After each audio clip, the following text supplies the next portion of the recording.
Assalamualaikum warahmatullahi wabarakatuh. Apa kabarnya masyarakat Indonesia? Semoga sehat selalu ya. Berikut akan kami sampaikan info berkenaan dengan penggunaan dana desa ya. Prioritas penggunaan dana desa di tahun 2025 ini. Sebelumnya saya ucapkan semoga Bapak Kepala Desa senantiasa kami doakan selalu dalam keadaan sehat walafiat ya, murah rezeki dan dilancarkan segala urusannya untuk membangun desa, memajukan desa, dan semoga apapun halangan rintangan yang ada bisa teratasi dengan baik, mengingat kita berada di desa dengan karakter macam manusia yang berbeda-beda, belum ditambah terpaan-terpaan dari depan, kiri, kanan, samping, belakang ya. Berbagai faktor, misalkan dari oknum kontrol sosial yang memanfaatkan hal-hal yang mencari celah untuk memanfaatkan segala hal upaya untuk menerpa Bapak Ibu Kepala Desa dalam membangun dan memajukan desa. Tetap semangat Bapak Ibu dan semoga kita semua dalam lindungan Tuhan Yang Maha Esa. Baik, berikut akan kami sampaikan mengenai prioritas dari penggunaan dana desa tahun 2025.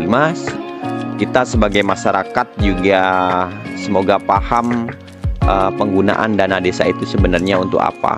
Berkenaan dengan prioritas di tahun 2025 ini, Kabinet Merah Putih Bapak dari pimpinan Presiden Republik Indonesia yang sudah dibentuk oleh beliau Bapak Prabowo Subianto itu menjelaskan bahwasanya ada prioritas dari penggunaan dana desa tahun 2025 melalui Menteri Desa yang sudah dilantik Bapak Haji Yandri Susanto SPT MPD, Menteri Desa Pembangunan Daerah Tertinggal. Jadi ada pedoman prioritas penggunaan dana desa tahun 2025 ini. Jadi sumbernya di sini adalah Undang-Undang Nomor 62 Tahun 2024 Anggaran Pendapatan dan Belanja Negara tahun 2025. Lalu apa saja? Mari kita simak ya. Prioritas penggunaan dana desa. Jadi Kementerian Desa Pembangunan Daerah Tertinggal Republik Indonesia itu prioritas dari penggunaan dana desa tahun 2025 ini mengacu pada pasal 14 ayat 5, 6 dan 7. Jadi pasal 14 ayat 5, 6 dan 7 Undang-Undang Nomor 62 Tahun 2024 tentang Anggaran Pendapatan dan Belanja Negara tahun 2025 ini. Jadi ini ya dasarnya. Kemudian perlu kami sampaikan bahwasanya ketentuan mengenai pengelolaan dana desa dan penetapan dari rincian dana desa setiap desa itu masih menunggu peraturan menteri dari Menteri Keuangan. Dan ketentuan lebih rinci mengenai prioritas penggunaan dana desa tahun 2025 ini juga masih menunggu peraturan Menteri Desa Pembangunan Daerah Tertinggal. Itu ya, perlu diketahui. Namun di sini akan kami sampaikan mengenai dana desa tersebut untuk apa ya. Undang-Undang Nomor 62 Tahun 2024 tentang Anggaran Pendapatan dan Belanja Negara tahun 2025 pasal 14 ayat 5 itu bunyinya gini. Dana desa diutamakan penggunaannya untuk mendukung penanganan kemiskinan ekstrim dengan menggunakan dana desa paling tinggi 15% untuk bantuan langsung tunai desa dengan target keluarga penerima manfaat dapat menggunakan data pemerintah sebagai acuan. Jadi acuannya itu bisa menggunakan data pemerintah sebagai acuan yang sudah ada. Kemudian yang B, penguatan desa yang adaptif terhadap perubahan iklim. Yang C, peningkatan promosi dan penyediaan layanan dasar kesehatan skala desa termasuk stunting. Nah, stunting masuk di prioritas ya. Kemudian yang D, dukungan program ketahanan pangan. Yang E, pengembangan potensi dan keunggulan desa. Yang F, pemanfaatan teknologi dan informasi untuk percepatan implementasi desa digital. Yang G, pembangunan berbasis padat karya tunai dan penggunaan bahan baku lokal, dan atau H, program sektor lainnya di desa. Itu mengenai pasal 14 ayat 5 dana desa itu diutamakan penggunaannya untuk mendukung hal-hal yang sudah kami sampaikan pada pasal 14 ayat 5 Undang-Undang Nomor 62 Tahun 2024 tentang Anggaran Pendapatan dan Belanja Negara tahun 2025 ini. Selanjutnya, di pasal 14 ayat 6, apa sih bunyinya? Pasal 14 ayat 6, dana desa dapat digunakan untuk dana operasional pemerintah desa paling banyak 3% dari pagu dana desa setiap desa. Ini perlu diingat Bapak Ibu, pada pasal 14 ayat 6 ini, dana desa dapat digunakan untuk dana operasional pemerintah desa paling banyak 3% dari pagu dana desa setiap desa. Jadi paling banyak 3%, tidak boleh lebih lagi. Nah, ini untuk dana operasional pemerintah desa. Kemudian pasal 14 ayat 7. Pada pasal 14 ayat 7 bunyinya, ketentuan mengenai pengelolaan dana desa dan penetapan rincian dana desa setiap desa berdasarkan hasil perhitungan sebagaimana dimaksud pada ayat 2 dan ayat 3 diatur dengan peraturan Menteri Keuangan. Jadi pasal 14 ayat 7 ini menjelaskan bahwasanya ketentuan mengenai pengelolaan dana desa dan penetapan rincian dana desa setiap desa itu berdasarkan hasil perhitungan sebagaimana dimaksud pada ayat 2 dan 3 itu diatur dengan peraturan Menteri Keuangan.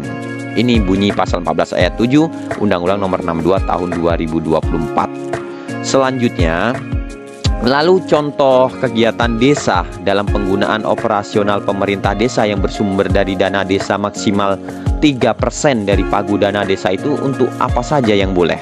Ya, jadi maksimal 3% dari pagu dana desa itu boleh digunakan untuk kegiatan desa. Lalu apa saja sebenarnya? Berikut kami contohkan yang boleh digunakan untuk penggunaan operasional pemerintah dana desa yang bersumber dari dana desa maksimal 3% dari pagu dana desa itu boleh digunakan. Yang pertama, untuk biaya koordinasi. Jadi untuk biaya koordinasi ini sendiri, ini dapat digunakan untuk membiayai kegiatan koordinasi ya, kegiatan koordinasi yang dilakukan bersama dengan pemerintah, pemerintah daerah, pemerintah desa lain, masyarakat dan kelompok masyarakat dalam rangka membangun keharmonisan hubungan, koordinasi serta kegiatan lain yang memang mendukung pelaksanaan tugas dari pemerintah desa. Jadi boleh kok untuk biaya koordinasi ini ya. Biaya koordinasi ini bisa menggunakan dana desa yang maksimalnya 3% dari pagu dana desa tadi. Kegiatannya termasuk di sini. Kemudian yang kedua, untuk apalagi selain untuk biaya koordinasi? Selain untuk biaya koordinasi, ternyata bisa juga untuk biaya penanggulangan kerawanan sosial masyarakat. Biaya penanggulangan kerawanan sosial masyarakat.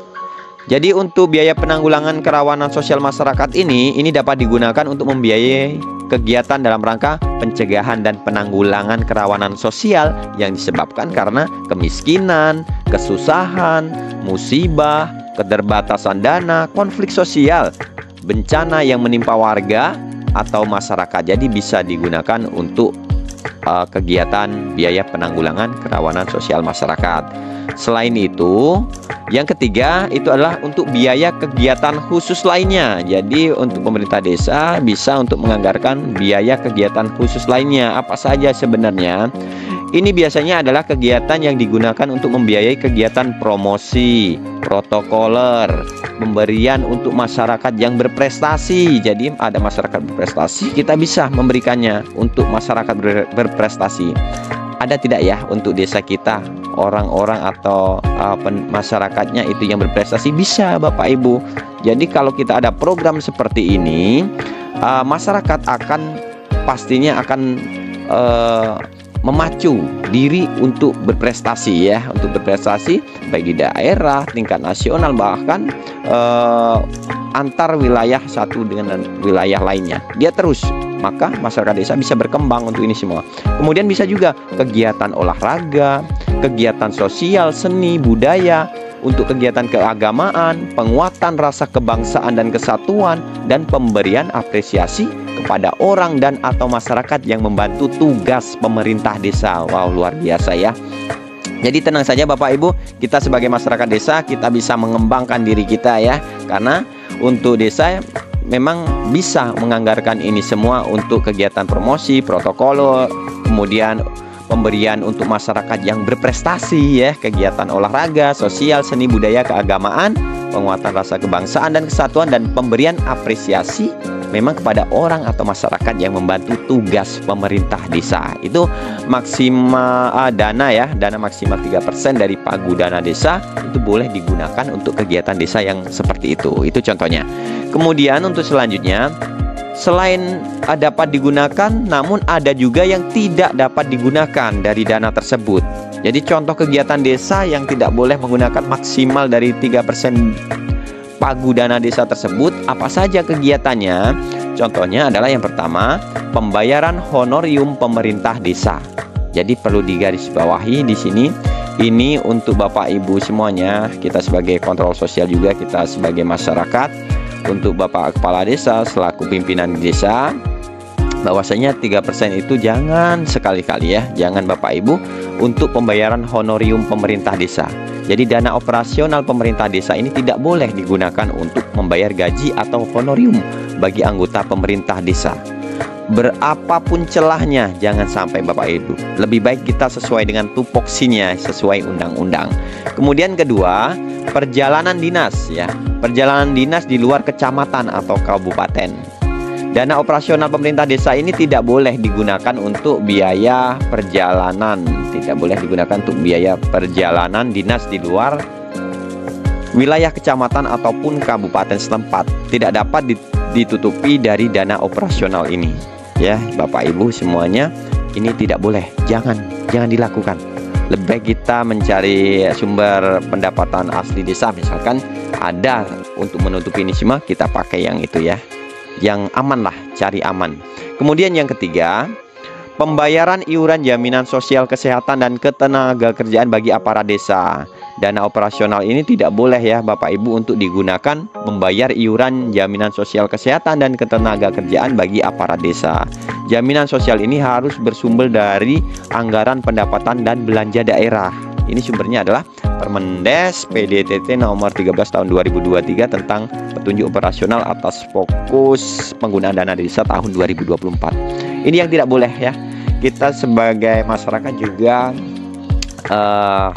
berharap untuk kepala desa kita, untuk perangkat desa, mari bekerja sama untuk membangun desa ini. Mau dikemanakan desa ini, kalau kita sudah sesuai dengan tupoksinya, semoga saja desa kita itu bisa awet dan bisa maju, makmur, dan bisa menjadi Indonesia emas lah ke depannya.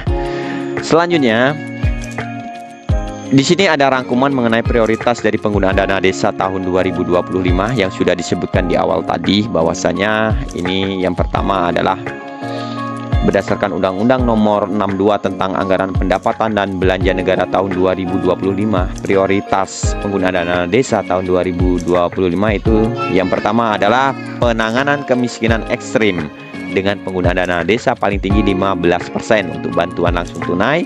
Yang kedua, penguatan desa yang adaptif terhadap perubahan iklim.